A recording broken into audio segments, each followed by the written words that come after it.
అయిపోయి ఉంటుందేమో అమ్మ. అయిపోయిందండి. పొయ్యి కట్టేద్దాం. కట్టేసి తీయండి.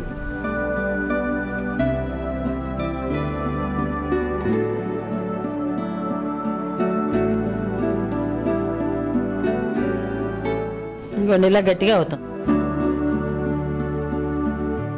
ఇప్పుడు ఏంటంటే గట్టిగా అయింది కదా, ఇది ఒకసారి స్పూన్ పెట్టి ఇలా నొక్కేసి ఇది మనం వరిపిండి షేప్లో వచ్చేసిందండి.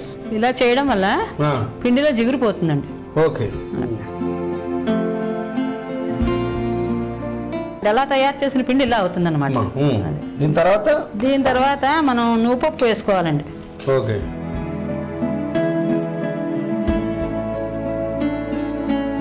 ఇప్పుడు నువ్వుపప్పు వేసానండి, కారం వేయాలి. నువ్వుపప్పు వేసానండి, కారం వేసాను, కొద్దిగా ఉప్పు వేసుకోవాలి మనకు. ఇప్పుడు అండి దీన్ని ఇలా కలపాలి. కలపాలి అంటే ఉప్పు కారం నువ్వుపప్పు పడింది కదండి, దీన్ని నీళ్లు పోసి మన జంతికల పిండిలా కలిపేయడమే.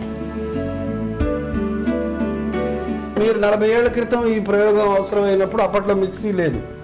మిక్సీ లేదండి, అక్కడ కూడా మిషన్లు లేవు.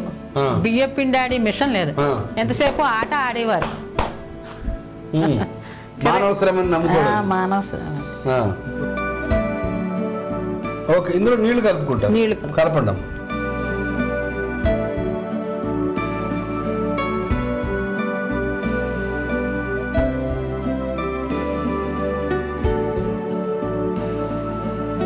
ఓకే. ఇప్పుడు అంటే ఇదంతా కలపడానికి కాసేపు పడుతుంది కదమ్మా. 5 నిమిషాలు. లోపల నూనె వేడెక్కి నూనె ఇవ్వండి.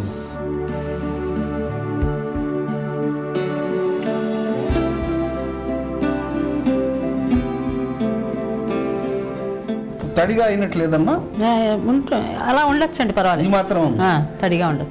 తడిగా ఉండాలంటే కొంచెం మామూలుగా జంతికలు అన్నది మామూలు పిండి జంతికలు అయితే మీకు గట్టిగా కలిపినా కానీ పడతాయి. ఇది మైదాతో చేసిన మూలాన్ని ఒక్క పిసర్ తడిగా ఉంటే గమ్మున జారుతుంది. ఓకే, చేయండి.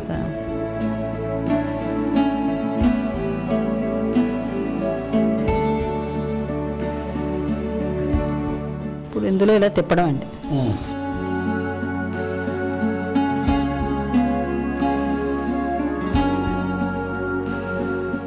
ఓకే. ఓ పక్క వేగంగానే రెండో వైపు తిప్పేస్తారు. అవునండి. నువ్వుల పప్పు చాలా ఎనర్జీ కదమ్మా. పిల్లలకి నరాలు అవి పుష్టిగా ఉంటాయి. ప్రతి మనిషి నువ్వు పప్పు తింటే బాగుంటుందని చెప్పి ఐరన్ మన కాల్షియం అదిను తక్కువ లేకుండా నువ్వు పప్పు వేస్తే పిల్లలు ఉత్తి పప్పు తినమంటే తినరు కదండి. జంతికలు గట్టి పడతాయి.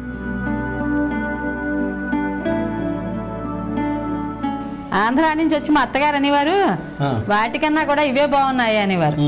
అందుకేంటంటే అప్పటి నుంచి ఇంకా బూర్లతోపు ఈ ఊరు వచ్చినా కానీ అందరూ బియ్య పిండి మినపిండి పెడతారు.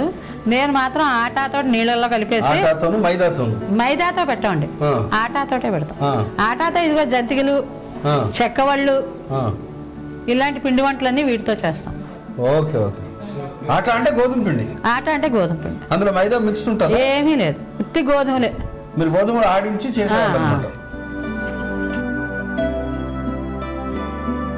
అయిపోయింది, తీసేస్తున్నాండి.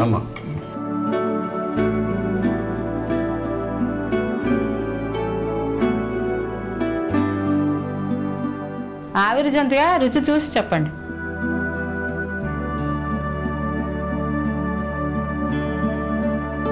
ఆహా,